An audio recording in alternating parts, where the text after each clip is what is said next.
በስመ አብ ወወልድ ወመንፈስ ቅዱስ አሃዱ አምላክ አሜን።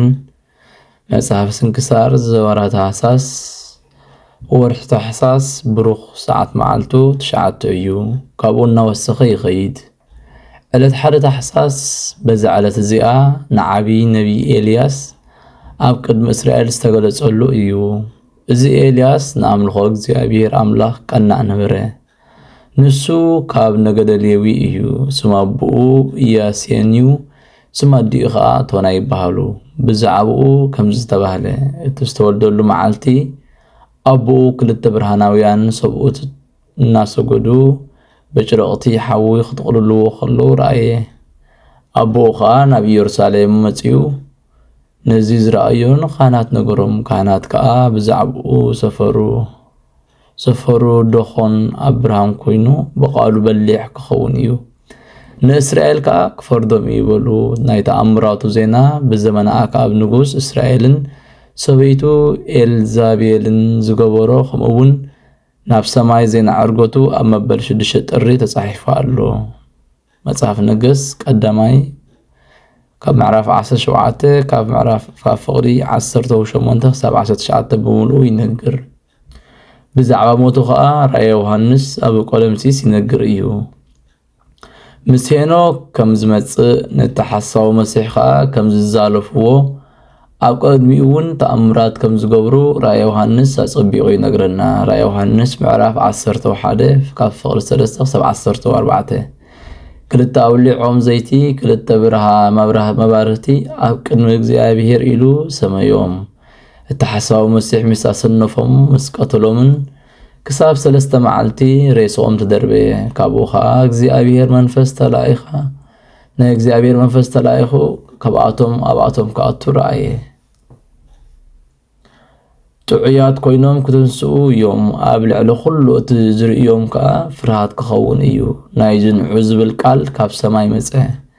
ብደመና ከዓ ናብ ሰማይ ዓረጉ። ጸላእቶም ረኣይዎም።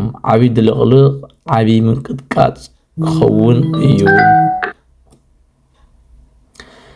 ነቲ ሃገር ከዓ 10 ኣፍ ክወድቕ እዩ። በቲ ምንቅጥቃጥ ከዓ 7,000 ነፍሳት ክሞቱ እዮም። እግዚአብሔር ብጸሎቱ ይምሓረና ንዘለዓለም ዓለም አሜን። ሰላም ለከ አራጌ ሰማያት ላይርፎ ህይወተ ስጋ በተናግፎ በእንተ ጌጋዩ ምንንት ለአክዓብ እንዘ ትዛለፎ እስመነሰትከ ምህራማተ ወቀጥቀጥከ ግልፎ በስባቲከ ኤልያስ ተሰባይከ እፎ። ሰላም ንዓኻ አራጌ ሰማያት ምዕራፍ ካብ ህይወት ዓለም ከተናግፍ ብዛዕባ ንዕቕቲ ጌጋይ ንኣክዓብ ክትዛለፎ።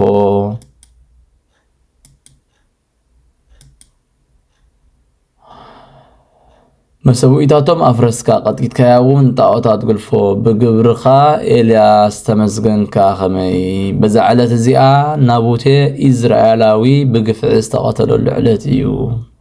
እዚ ናቡቴ ኣብቲ ኣክዓብ ንጉስ ሰማርያ እኽሉ ዝኸደሉ ከባቢ ኣታኽልቲ ወይኒ ነበሮ።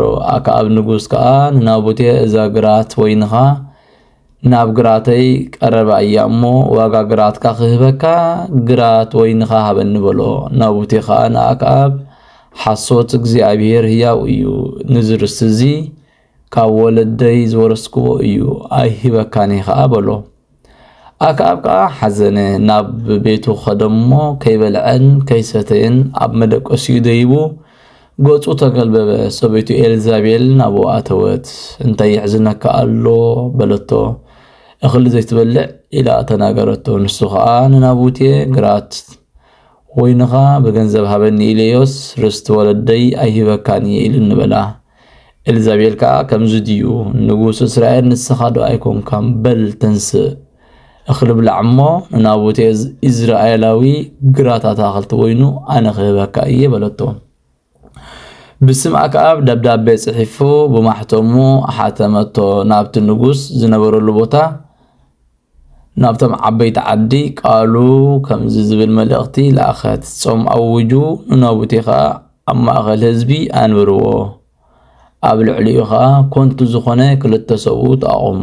ንስኻ ንእግዚአብሔርን ንንጉስን ረጊምካ ኢሎም ይምስክሩ ካብኡ ካብታ ከተማ ኣውፂኹም ክሳብ ዝመውት ብዳርባ እምኒ ቅተልዎ እቶም ሰብቲ ዓዲ ድማ ከምቲ ኤልዛቤል ዝኣዘዘቶም ገበሩ ጾም ኣውጆም ናቡቴ ኣብ ማእኸል ህዝቢ ኣንበርዎ እቶም ክልተ ኮንቱ ዝኾኑ ሰባት ከዓ መጹ ንእግዚአብሔርን ንጉስን ረጊምካ ኢሎም ኣብ ልዕሊኡ መስከሩ ካብኡ ካብቲ ከተማ ኣውፂኦም ብዳርባ እምኒ ቀተልዎ መጽሓፍ ነገሥት ቀዳማይ ምዕራፍ 21 ካብ ፍቕዲ 1 ክሳብ ፍቕዲ 11 እግዚአብሔር بصلوت كلهم قدسان يمحرنا نزل عالم عالم امين سلام لنابوت هاب فكر احاتي اصدو لنغوس اكاب سبت توروت بفقادو اسكا ابتلو بغف اسمه كمز لمادو اسرات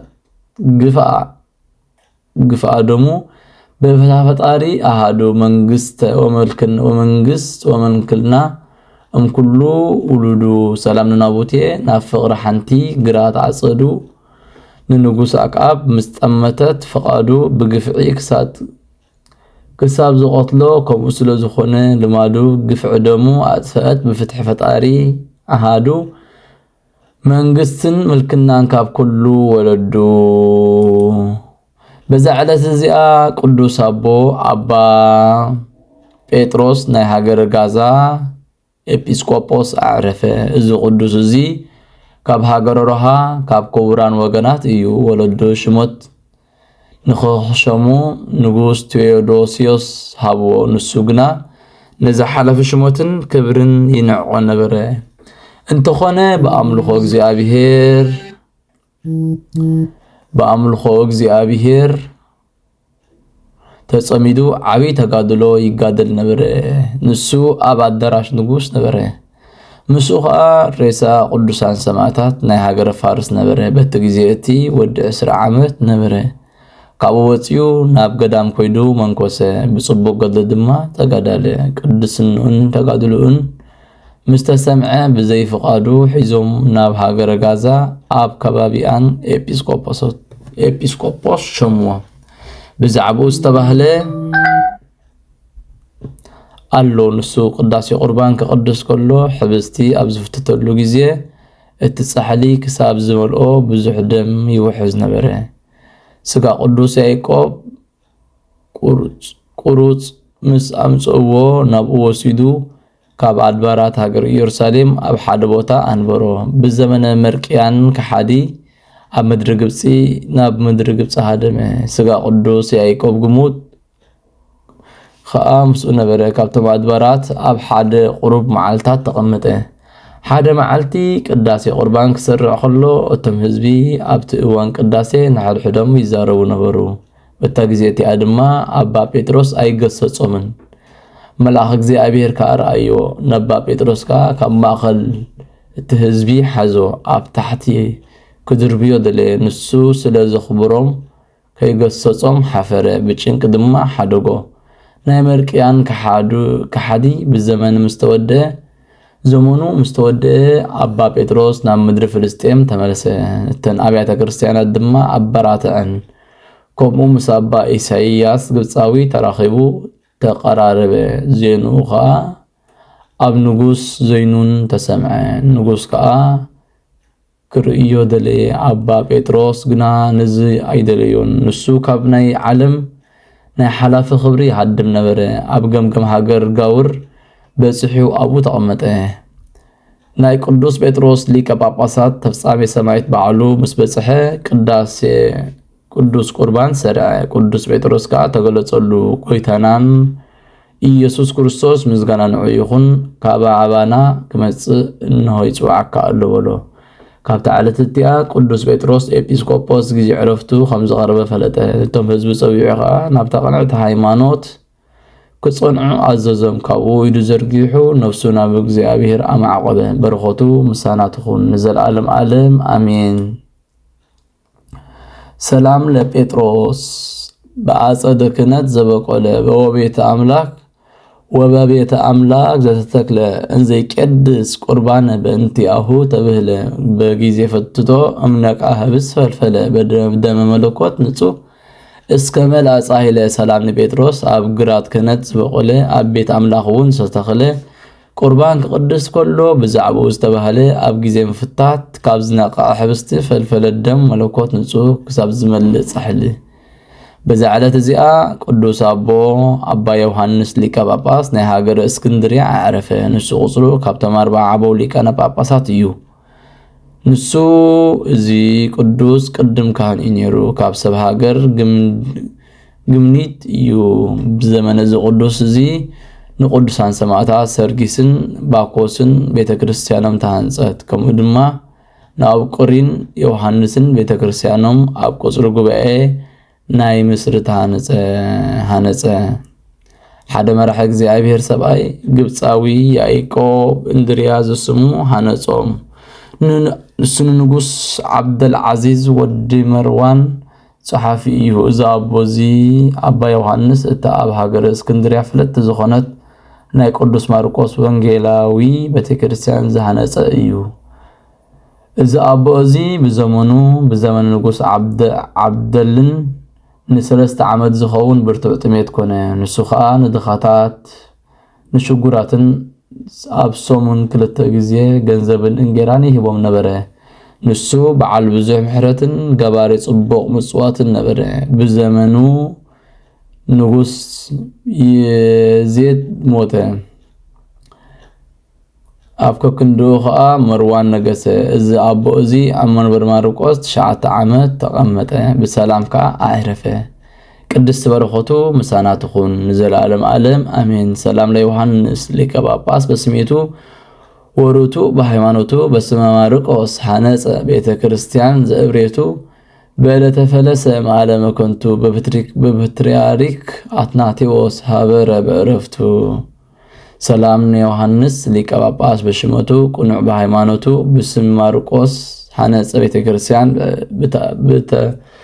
ብታርኡ ምስ ገዓዘ ካብዛ ዓለም ኮንቱ ምስ ፓትርያርክ አትናቴዎስ ሀበረ ዕረፍቱ በዛ ዓለት እዚኣ መሊሱ ቅዱስ አባ አትናቴዎስ ናይ ሃገረ እስክንድርያ ሊቀ ጳጳስ አዕረፈ ንሱ ቁጽሩ ካብቶም 77 አቦታት ሊቃነ ጳጳሳት እዩ ከምኡውን በዛ ዓለት እዚኣ መዘከርታ ጴጥሮስን ያዕቆብን ፈሪሳውያን ኤልሳ መነኮስ ቤርሳቤ ሃደ ንጉስ ሰሎሞን እዩ በረኸቶም ምሳና ትኹን ዘለዓለም ዓለም አሜን